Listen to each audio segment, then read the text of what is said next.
your services. The person whose income is derived entirely from the sale of personal services is no less a merchant than the man who sells commodities.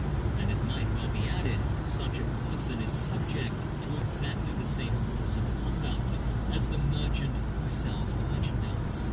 This has been emphasized because the majority of people who live by the sale of personal services make the mistake of considering themselves free from the rules of conduct and the responsibilities attached to those who are engaged in marketing commodities.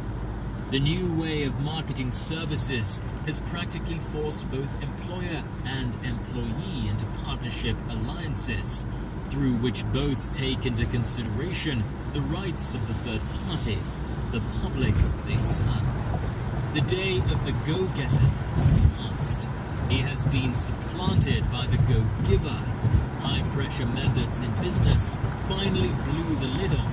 There will never be the need to put the lid back on, because in the future, business will be conducted by methods that will require no pressure.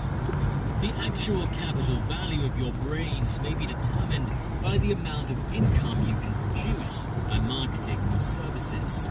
A fair estimate of the capital value of your services may be made by multiplying your annual income by 16 2/3, as it is reasonable to estimate that your annual income represents 6% of your capital value. Money rents for 6% per annum.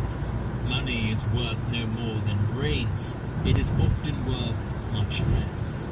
Competent brains, if effectively marketed, represent a much more desirable form of capital than that which is required to conduct a business dealing in commodities, because brains are a form of capital which cannot be permanently depreciated through depressions, nor can this form of capital be stolen or spent.